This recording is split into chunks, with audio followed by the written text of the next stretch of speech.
आखिरकार अमेरिकी राष्ट्रपति डोनाल्ड ट्रंप ने वेनेजुएला पर पूरा कब्जा कर ही लिया। वेनेजुएला के राष्ट्रपति रहे निकोलस मादुरो और उनकी पत्नी सिलिया फ्लोरेस को अमेरिकी सेना ने उनके घर से उठा लिया और अब वो अमेरिका के न्यूयॉर्क की ब्रुकलिन की उस जेल में बंद हैं जिसे धरती का नर्क कहा जाता है। वेनेजुएला की सत्ता अब अंतरिम राष्ट्रपति डेल्सी रोड्रिग्स के हाथ में है, जिन्हें ट्रंप ने धमकी दी है कि अगर डेल्सी ट्रंप की बात नहीं मानती हैं तो उनका हश्र और भी बुरा होगा। लेकिन सवाल है कि आगे क्या?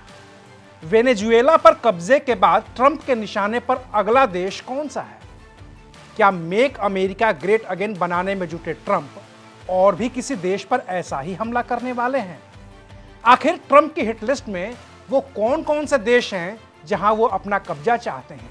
और आखिर कैसे ट्रंप की ये पूरी प्लानिंग अमेरिका को उस दौर में लेकर जाना चाहती है जहां दूसरे विश्व युद्ध के बाद अमेरिकी सत्ता को चुनौती देने वाला कोई बचा नहीं था। आज बात करेंगे विस्तार से। नमस्कार, मैं हूं अविनाश और आप देख रहे हैं एबीपी लाइव। अभी तक अमेरिका हर उस देश में दखल देने की कोशिश करता रहा है जहां या तो उसका खुद का फायदा हो या फिर उसके सहयोगी देशों का, और कभी कभी तो अमेरिका अपनी ताकत का प्रदर्शन करने के लिए भी दूसरे देशों के अंदरूनी मामलों में दखल देता रहा है, जिसके लिए कभी वो मानवता का बहाना बनाता आया है तो कभी विचारधारा का और कभी राष्ट्रीय सुरक्षा का। दूसरे विश्व युद्ध के बाद कोरिया से लेकर क्यूबा तक, वियतनाम से लेकर Guatemala, Dominican Republic, Afghanistan, Iran, Iraq, Somalia, Libya, Syria, Yemen और अब वेनेजुएला तक में अमेरिकी सेनाएं घुसी हैं और अपने राष्ट्रपति की जिद को पूरा किया है। लेकिन अब अमेरिका बदल रहा है,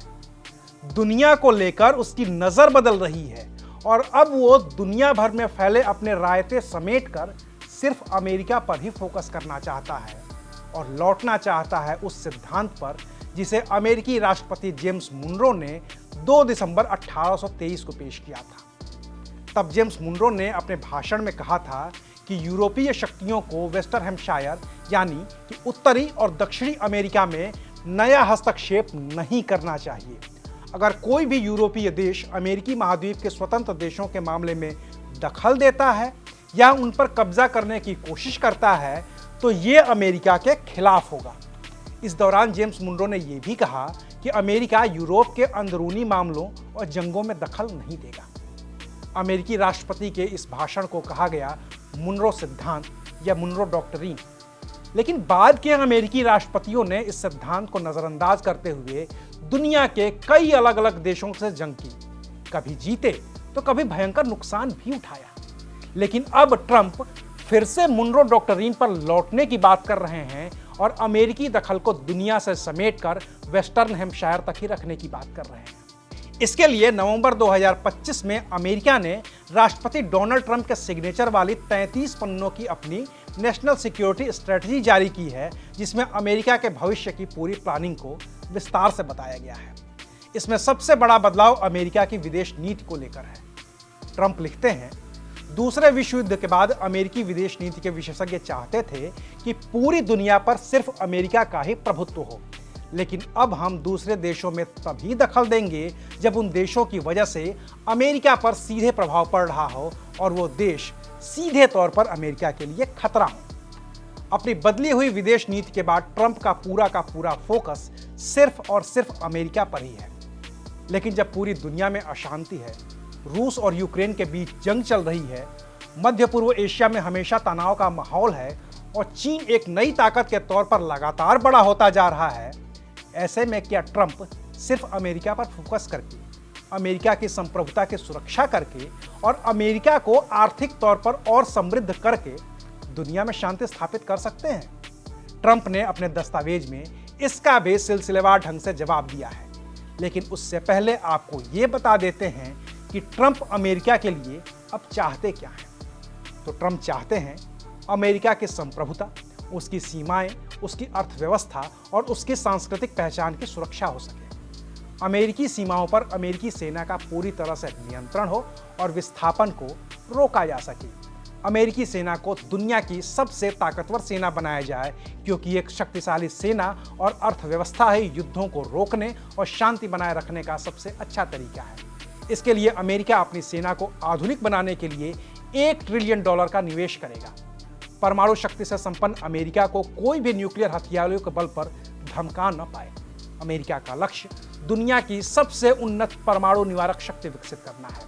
अमेरिका के उद्योग धंधों और उसके एनर्जी बेस को पुनर्स्थापित किया जाए। अपने आर्थिक प्रभुत्व और इनोवेशन को बरकरार रखने में अमेरिका आत्मनिर्भर बने। अमेरिका का सांस्कृतिक पुनरुद्धार हो, जिससे अमेरिकी अपनी पहचान और विरासत पर गर्व करें और उसे बढ़ावा दें। अब ये सब तो ट्रंप अपने मुल्क के लिए चाहते हैं, लेकिन विदेश में दखल दिए बिना न तो अमेरिका का मन मानता है और न ही ट्रंप का। तो ट्रंप के पास इसका भी प्लान है।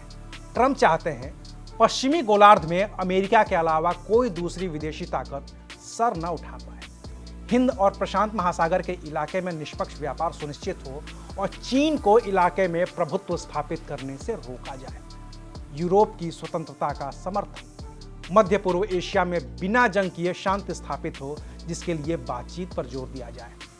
नए जमाने की आधुनिक तकनीक जैसे कि आर्टिफिशियल इंटेलिजेंस और क्वांटम कंप्यूटिंग में अमेरिका की बादशाहत हो। और ये सब होगा कैसे? ट्रंप ने उसको भी बताया है। ट्रंप का अभी का मकसद दोनों अमेरिका यानी कि उत्तरी अमेरिका, जिसमें संयुक्त राज्य अमेरिका, कनाडा और मैक्सिको जैसे देश हैं, और दक्षिणी अमेरिका यानी कि ब्राजील, अर्जेंटीना, कोलंबिया और वेनेजुएला जैसे जो देश हैं, अपनी बादशाहत को इतना ताकतवर बनाना कि यहाँ पर उसे कोई चुनौती न दे सके।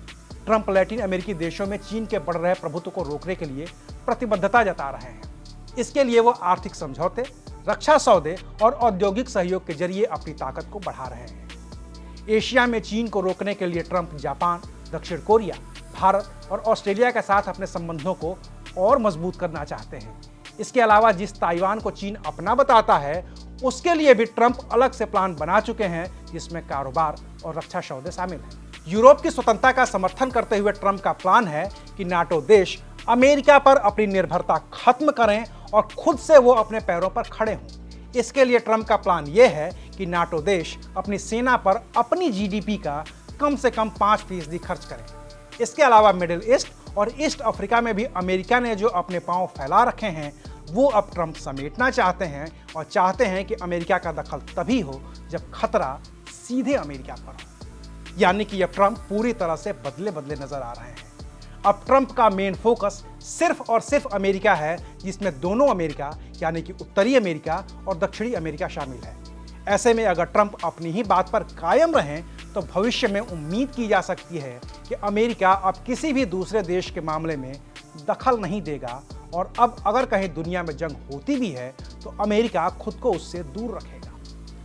उम्मीद है, उम्मीद पर दुनिया कायम है, लेकिन ट्रंप कब किसकी उम्मीद तोड़ दें ये भी तो नहीं कहा जा सकता, क्योंकि अभी ही तो वेनेजुएला की उम्मीदों पर ट्रंप ने बम बरसाए हैं और सेना भेजकर उसके राष्ट्रपति को पकड़कर अपनी जेल में बंद कर दिया है। और ये भी ट्रंप के उसी प्लान का हिस्सा है जिसमें वो पश्चिमी गोलार्ध यानी कि उत्तरी अमेरिका और दक्षिणी अमेरिका में यूएसए के खिलाफ उठ रहे हर खतरे को नेस्तनाबूद करने पर आमादा है। शुक्रिया, आप देख रहे थे एबीपी लाइव।